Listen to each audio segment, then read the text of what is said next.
Tous les mercredis, Jérémy, à partir de 15h, c'est Absolument Fan sur Radio Pluriel.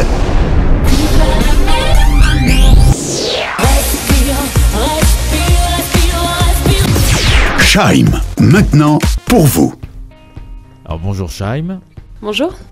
2 ans après Caméléon, tu es de retour avec un nouvel album, déjà le 5e de ta discographie. Il s'intitule Solitaire. Est-ce que le succès te donne parfois envie de vivre une vie un peu plus en solitaire ? Je crois que mon tempérament depuis toute jeune m'a donné envie d'être solitaire, assez seule. Il y a une notion très saine, à mon sens, à la solitude, de pouvoir se retrouver seul face à soi, avec soi, c'est plusieurs soi aussi. Et ça a été le cas ces 2 dernières années. Et j'ai été confrontée à beaucoup de choses que j'avais pas forcément pu gérer les années précédentes avec cette frénésie et ce rythme. Vraiment solitaire, vraiment seul ? Pas seule, solitaire parce que j'aime être seule, j'aime me retrouver seule chez moi, entre 4 murs, j'aime le silence, mais non, je suis très entourée par ma famille, déjà par mes amis, et puis mon métier aussi fait que je suis constamment avec des gens, mais je pense que oui, la vie que je mène depuis 7-8 ans a un peu exacerbé aussi ce côté où j'ai besoin de me retrouver seule, effectivement, dans ma bulle, et ça me fait du bien. Après le carton de Caméléon et la tournée qui a suivi, tu as eu besoin de prendre le large, notamment en Afrique du Sud, qui a été très important pour toi. Il y a eu beaucoup de voyages, mais effectivement, le plus marquant a été l'Afrique du Sud parce que je suis tombée amoureuse, tout simplement. C'est la première fois que je me sens à la maison, pas à la maison. Première fois que je me vois vivre ailleurs qu'en France, qu'à Paris, où j'ai tous mes repères, mes amis, etc. Mais c'est vrai que là-bas, je me suis sentie bien. C'est un tout, une énergie, les gens, une lumière. Voilà, ça a été un vrai coup de foudre. Et je pense que c'est surtout la pause qui m'a donné envie de partir. Je ne pouvais pas retrouver Tamara sans que Scheim existe et rester en France et à Paris. C'était un peu trop compliqué. Il fallait que je m'éloigne de tout ça et que je fasse vraiment une coupure et que je m'éloigne de tout et de tout le monde. Partir, s'évader pour mieux faire revivre l'envie ? Tout simplement, et puis surtout, de toute façon c'est ce qu'on dit à chaque fois et dans n'importe quoi et même dans nos relations humaines, c'est vrai qu'on se rend compte de ce qu'on a quand on s'éloigne des gens, quand on s'éloigne des choses, et ça m'a permis de revenir 2 ans après avec une envie nouvelle, fraîche, une énergie aussi nouvelle, et puis beaucoup d'excitation surtout. Et une nouvelle coupe de cheveux. Et une nouvelle couleur, ouais. Une couleur aussi, ouais. Voilà, ça fait partie du changement. J'avais envie de revenir différente, bien que je l'étais de toute façon. 2 ans, c'est énorme. Et en plus, pendant ces 2 années, j'ai vécu plein de trucs, donc c'est sûr que j'arrivais différente. Mais j'avais envie, physiquement, visuellement, déjà, de montrer le changement. À quel moment on comprend que l'envie est de retour ? Le public qui manque, les fans ? C'est difficile, il n'y a pas forcément eu un moment précis, mais ça se sent, il y a quelque chose qui grimpe, qui monte, qui devient de plus en plus concret. C'est vrai que c'est un travail au quotidien, mais j'avais l'habitude de marquer mes idées à chaque fois, j'ai toujours un calepin avec moi ou même mon téléphone. Et c'est vrai que quand ça s'est arrêté, tout ça, je l'ai abandonné pendant plusieurs semaines, voire plusieurs mois. Et puis petit à petit, ça revenait. Et puis quand on voit que ça arrive très très fréquemment, voire tous les jours, on se dit bon bah là, il faut revenir, il faut dire les choses. Et puis il y a un ennui qui commence à arriver aussi. Et ça, c'est le pire finalement. On se dit bon, là j'ai tout fait, l'Afrique j'ai fait, ça j'ai fait, j'ai envie de revenir. En fait, maintenant, Scheim me manque tout simplement, comme quelqu'un peut vous manquer. Et puis le public, évidemment. Album qui s'ouvre avec le titre La Malice, qui était également le premier single. Qu'on me laisse dire ce qu'il me plaît, chantes-tu. La liberté a toujours transpiré dans tes textes, dans tes chansons. J'ai l'impression que c'est encore plus exacerbé dans cet album. Et la liberté à tout prix, j'ai envie de vous dire. Je ne sais pas pourquoi ça a été plus présent dans cet album-là, dans les thèmes qu'on a pu aborder. Certainement parce que je me suis sentie tellement libre, encore une fois, cette dernière année. Libre par mon anonymat que j'ai pu retrouver en voyageant. On se sent très libre de pouvoir sortir comme on veut, de pouvoir regarder les gens comme on veut, de laisser les gens vous regarder aussi comme on veut, de pouvoir revenir avec de nouvelles idées, de nouveaux messages et à nouveau envie de marquer les esprits.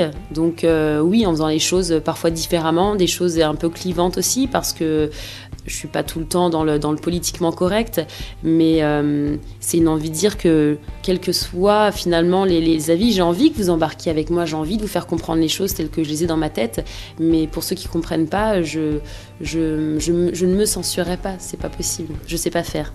C'est compliqué parfois d'être scruté, observé en permanence, notamment avec les réseaux sociaux. Tu as pas envie de dire merde Bah oui, je le dis assez souvent. Enfin, je me le dis à moi. Mais et en même temps, c'est deux rapports. Il y a ce côté où effectivement, comme dans la chanson, j'adore répondre en chanson. En plus, c'est exactement ça. Il faut faire le lien à chaque fois. Mais c'est autant je réponds pas sur les réseaux sociaux, mais ça m'amuse de le faire en chanson, comme j'ai pu le faire avec Et alors également. Mais ce merde, c'est plutôt une envie de dire quoi qu'il en soit, je continuerai à le faire. Et effectivement, on a accès tellement facilement à ça avec les réseaux sociaux. On a tellement aussi une facilité de pouvoir dire ce qu'on pense d'une façon parfois très violente, très extrême, dans le bon comme dans le mauvais, il y a une barrière très fine finalement entre ce qu'on fait et tous les avis qu'on peut recevoir pratiquement directement, mais c'est aussi une envie de dire aux gens qu'il n'y a rien de dramatique. C'est pas, même si ça sort peut-être de la norme parfois, de votre norme, déjà d'une c'est subjectif d'une personne à l'autre, et puis c'est pas très grave parce que je sais où sont mes limites, je sais où je les fixe surtout, et je pense qu'elles sont correctes. Faut disparaître en fait, faut se faire oublier, c'est ça l'idée. Pour moi, il a fallu que je disparaisse. Il a fallu que je mette vraiment, sincèrement, avec mes chaussures et mes robes, que je mette Scheim de côté. Parce que c'est sain, parce que ça m'a fait du bien à la tête, ça m'a fait du bien aussi artistiquement. Et puis l'artiste suit la femme. Donc si la femme ne va pas bien, si elle n'a plus rien à dire, si elle est enfermée effectivement dans quelque chose de trop... qui vous floue un peu la vue, c'est là où ça devient malsain. C'est là où c'est difficile de prendre du recul parce que je reste humaine malgré tout, donc il faut savoir se regarder. Donc ces 2 années m'ont permis ça. Vive la malice, c'est un peu ton credo en fait, ça pourrait même être le nom d'un album. Ouais, c'est vrai. Pour moi, c'est un peu l'essentiel parce que dans ça, il y a un côté où on est actif. C'est effectivement faire une télé, faire des posts sur les réseaux sociaux, penser et puis revoir toutes les critiques, bonnes et mauvaises, et que les gens pensent que je suis un peu passive de tout ça et que je me rends pas compte de ce que je fais, mais je suis mon propre pantin et mon propre manipulateur, et j'aime m'amuser à faire ça, et j'aime qu'on puisse avoir une idée un peu erronée parfois de ce que je peux être ou de ce que je peux faire. J'aime brouiller les pistes, j'adore dans ma vie professionnelle comme privée. Il y a un bisou coquin sur Instagram, des prestations télé un petit peu osées. On t'a récemment vu à la télé avec des chorés un petit peu coquines, chaudes on va dire. Il y a eu une présence aussi de Conchita Wurst au Crazy Horse où tu y étais. Jouer avec les conservatismes, ça t'amuse ? Évidemment que ça m'amuse. Mais je le fais pas pour amuser les gens, enfin pour m'amuser je veux dire. Je le fais peut-être aussi pour amuser les gens, pour ceux qui vont bien le recevoir. Je le fais pour bousculer aussi certaines personnes qui peuvent être un peu trop conservatrices, quoique c'est encore subjectif, mais je fais surtout ce qui me plaît en fait. C'est pas plus compliqué que ça. Je cherche pas à faire les choses pour provoquer absolument. Il y a tellement de choses à faire pour provoquer qui seraient tellement plus faciles. Mais j'avais envie de voir Conchita, j'y suis allée. Il y avait un tapis rouge, on m'a prise en photo, j'y suis allée. Le bisou avec mon amie, on partait à la soirée d'Halloween. Je fais un selfie, elle me fait un bisou, je la poste. Je veux dire, c'est pas plus méchant que ça. J'ai pas dit que c'était pas réfléchi, parce qu'une fois qu'on décide de le poster, c'est réfléchi et c'est assumé déjà. Je pense que c'est en fait l'essentiel. À partir du moment où les choses sont assumées, quelles que soient les choses qui arrivent après, elles arrivent, mais il y a des choses qui peuvent toucher, mais elles ne vous blessent pas, elles ne vous brisent pas. Et puis c'est un peu le jeu, et c'est vrai que je m'amuse dans ce jeu, effectivement. Gentiment subversive, ça te va ? Ça me va très bien, très très bien. Alors, je suis une nana avec une paire de 3 petits points. Tu dis aussi, j'aime les femmes qui ne connaissent pas la peur, indépendante et volontaire. Je suis un garçon manqué, tu dis, dans la chanson éponyme. Tu es vraiment un garçon manqué ? Je l'étais et je le suis encore. Ma féminité, je l'ai assumée très très tard. J'ai mis des talons très très tard. Sur ma le début de ma carrière, quand on me voyait dans Femmes de couleur, etc., ou sur des plateaux télé avec des talons, j'étais tout sauf à l'aise. J'ai appris à le devenir, mais c'est vrai que quand j'étais très jeune, en primaire, au collège, j'allais souvent dans la garde-robe de mon beau-père parce que je me sentais à l'aise dans des choses un peu qu'on pourrait dire de façon cliché garçon. Et puis c'est vrai qu'aujourd'hui, ce qu'il en reste, c'est mon tempérament, ma personnalité. J'ai un côté masculin qui est assez présent. Et puis c'est vrai que devant vous, je suis femme, mais dans la vie de tous les jours, je suis plutôt garçon. Ouais. Je suis le feu et l'air. Dans Garçon manqué, je t'aime, mais je te déteste. Je quitte, puis te regrette. Dans Je te déteste. Cette dualité est très importante pour toi dans ton parcours. C'est impossible d'être une, en fait. Non, et je pense que je serais malheureuse en n'étant qu'une. L'une me permet d'être l'autre et vice-versa. J'ai besoin de cet équilibre, de ce paradoxe. Je ne l'ai pas choisi. Je suis née comme ça. J'apprends à grandir avec, j'apprends à l'assumer, à faire le deuil aussi de plein de choses, justement à cause de cette grosse dualité, de ce gros paradoxe dans ce que je peux aimer, dans ce que je peux détester. Et encore ça, c'est pas fixe, ça change aussi assez régulièrement. Je pense que c'est ce qui fait aussi que Chaim est tant inspiré. Et c'est ce qui fait que Tamara arrive à être plus épanouie aussi en tant que femme, parce qu'elle me permet de me décomplexer de plein de choses, de dire... Je crois que c'est mon fantasme, en fait, Chaim. Et c'est peut-être aussi pour ça que j'ai besoin d'aller aussi à l'extrême avec elle, parce que je suis pas à l'aise entre les deux. C'est comme pas assez, mais comme trop. Et donc, du coup, oui, c'est complètement compatible d'être pudique et encore timide, mais... en montant sur scène comme je peux le faire. Alors tu te poses beaucoup de questions dans cet album. Par exemple, il y a une série de questions. Est-ce que pour cela je suis excentrique? Est-ce que pour cela je suis atypique? Tu revendiques ton excentricité, on en a parlé tout à l'heure. Est-ce qu'aujourd'hui, selon toi, on peut exister médiatiquement, artistiquement, sans excentricité? Et quelle est l'excentricité? Est-ce que c'est une différence? Est-ce que c'est de faire les choses et d'être regardée par beaucoup de gens? Est-ce que si je faisais les mêmes choses et que j'étais moins mise en avant, est-ce que ce serait perçu de la même façon? Encore une fois, c'est un terme qui peut tellement... qui veut tout dire et rien finalement. Je pense que c'est pour ça que je l'utilise dans cette chanson, excentrique, parce que les gens me le font remarquer. Moi, je me trouve pas forcément excentrique. Alors effectivement, quand je fais des prestations télé, etc., ou quand j'étais juste sur Danse avec les stars, par exemple, j'aimais me déguiser. Parce que c'est ça, incarner un personnage différent et nouveau chaque semaine. J'adorais réfléchir à mes robes, à mes coiffures, à mes coupes, etc. Parce que c'est aussi, pour le coup, là, un côté très, très fille, mais le rêve de petite princesse, à chaque fois, d'avoir des belles robes et d'être apprêtée sur ce genre d'occasion. Je constate que je suis bien dans ça. Encore une fois, que Chaim est bien dans ça. Par contre, dans la vie de tous les jours... je suis pas du tout excentrique, je suis plutôt effacée. On sent que Chaim grandit musicalement, vocalement aussi. Je pense à des morceaux comme Silhouette, où on sent la voix beaucoup plus naturelle. C'est ton acolyte de toujours, Camaro, qui t'a amené vers ça? Tu voulais des choses différentes dans cet album? Alors c'est vrai que je l'ai un peu constaté en studio, c'est-à-dire que l'envie venait de moi. J'ai voulu quelque chose de beaucoup moins produit, de beaucoup plus épuré, effectivement de plus organique, de plus naturel dans le traitement des instruments, dans les arrangements, dans les voix, etc. J'y avais pas réfléchi nécessairement avant de commencer l'album, mais plus les titres arrivaient, plus j'avais envie de quelque chose de simple, de plus simplifié. Et pour le coup, encore une fois, d'année en année, je pense que je prends un peu plus de confiance en moi et que du coup, mon interprétation et donc du coup la voix change, mais c'est vraiment pas, je le conscientise pas quoi. Ça vient naturellement, je me mets dans ma bulle, je suis derrière mon micro et j'ai effectivement peut-être plus assumé de me mettre dans un personnage et d'interpréter encore plus ce que je disais que les autres albums. Est-ce que tu te sens plus chanteuse-interprète aujourd'hui que pop star que tu as pu être il y a quelques mois? Je sais pas, non, j'espère être encore les deux. J'espère. Alors Save My Way, chanson en anglais dans cet album qu'on retrouve, que tu as dévoilé il y a quelques mois dans un court-métrage. Pourquoi l'anglais? En fait, ce titre-là existait déjà. Moi, j'étais tombée amoureuse de ce titre il y a déjà 3 ans, je crois. À la base, il n'était pas pour moi. Et l'artiste pour laquelle il était destiné... ne l'a pas retenu. Et donc du coup, j'en ai reparlé à Cyril qui l'avait écrit et je lui ai dit mais j'adore ce titre, j'adore ce qu'il propose, l'univers qu'il propose, le côté un peu lounge, un peu décalé aussi.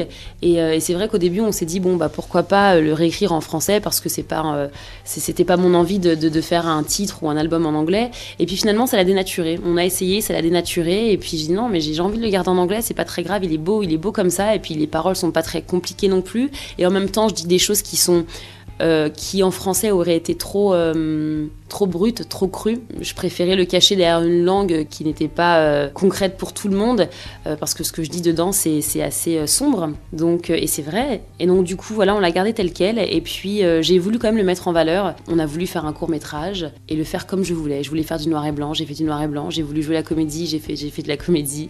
J'ai pas voulu me restreindre à 3 minutes. Donc on a fait un court-métrage plus long. Et ça a été comme une annonce du retour et en me faisant plaisir, tout simplement. Alors ça te titille justement le cinéma, l'image ? Ah oui, ça me titille. Le théâtre me titille aussi beaucoup, mais j'en faisais déjà plus jeune. Ça m'a toujours attirée. Et puis c'est rigolo parce que plus jeune, j'étais encore plus timide que ça. Mais le théâtre me permettait de dépasser plein de choses, plein de peurs. Ça fonctionnait pas tout le temps parce que j'ai toujours eu un regard sur moi. Et c'est vrai qu'en théâtre, faut pas en avoir, sinon on se lâche pas et on n'interprète rien finalement. Mais ça m'a beaucoup aidée. Encore une fois, j'ai très vite été consciente que c'était maladif cette timidité. Et donc je me mettais à chaque fois face à mes peurs les plus extrêmes et j'essayais de les surmonter. Ça a été le théâtre, ça a été la danse et ensuite la musique. Je suis cool mais pas in. Lis pas les magazines. Je ne suis pas à la mode. Finalement, on a l'impression qu'on ne te connaît pas vraiment. J'aime brouiller les pistes. Voilà, comme je vous ai dit, je pense que même moi, je ne me connais pas encore. J'en ai quelques bribes, mais je découvre encore beaucoup de choses. Je me questionne encore sur beaucoup de choses.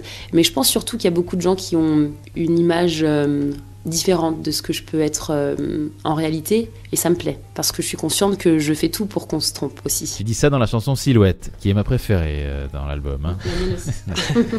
Ah oui, ok. C'est un clin d'œil à ta jeunesse, cette musique 80s. Ouais, c'est 80s, c'est frais, c'est pétillant, c'est léger. Et en même temps, le texte est présent et je dis des réelles choses aussi. J'aime ce côté entraînant, j'aime aussi la mélodie qui me permet aussi, moi, de chanter et d'interpréter cette chanson différemment. Elle m'emmène encore autre part, il y a une autre couleur et puis ça, ouais, il y a un côté un peu rétro que j'adore. Et puis on revient aussi au rétro encore plus aujourd'hui, donc c'est le rétro moderne. On sent que tu es réfléchi, on sent que tu es une femme au mental d'acier. Tu dis aussi dans l'album. Une fois de plus, c'est important d'avoir les pieds sur terre pour mieux s'amuser. Je pense que c'est la base. Surtout s'amuser dans le monde dans lequel je vis, dans le métier qui m'amuse et m'épanouit. De ne pas avoir les pieds sur terre, ce serait trop dangereux. J'ai toujours fait naturellement, je sais pas, depuis le début, puis j'ai commencé jeune en plus à 19 ans, mais j'ai toujours fait la différence entre Tamara et Chaim. Et peut-être pour ça aussi que j'ai voulu m'appeler autrement dès le départ. Je fais la différence, Tamara se prend au sérieux, mais pas Chaim. Et ça m'amuse de voyager entre ces deux mondes, et c'est dans ça que je trouve mon équilibre. Alors, mental d'acier, mais y a-t-il une anxiété avant la sortie d'un album ?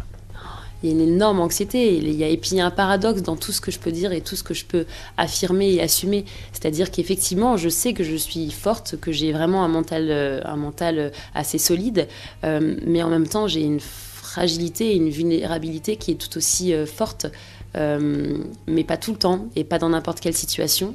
Et pas dans n'importe quel personnage non plus.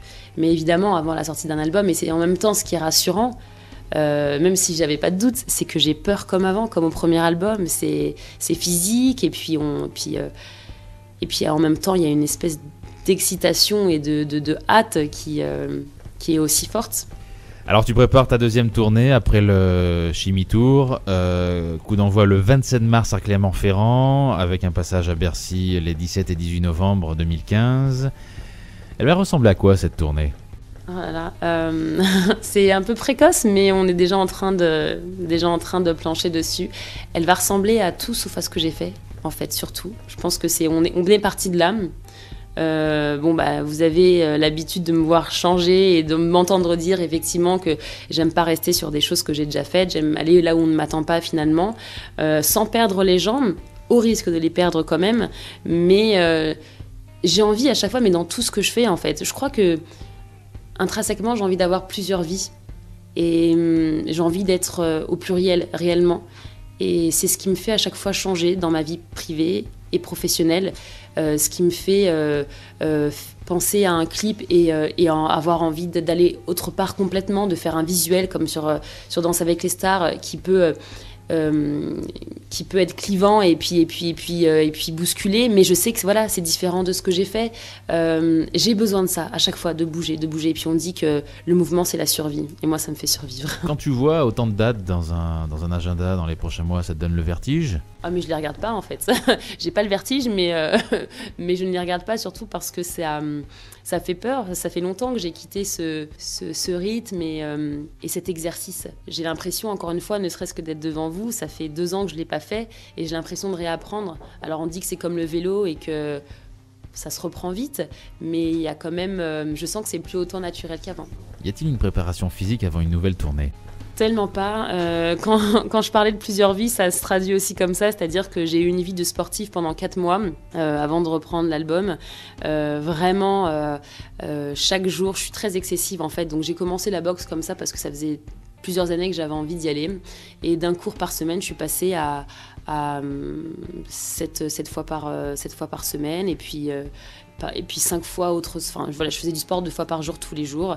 Et je suis excessive. Alors, on avait beau me dire, c'est pas bon pour ton corps et ton organisme. Voilà, j'ai besoin de faire les choses à fond, de ressentir les choses en fait. Mais autrement, dans ce moment-là, là, ça a repris et j'ai tout arrêté d'un coup. Je ne mange pas forcément bien. Je mange ce que je veux, quand je veux surtout.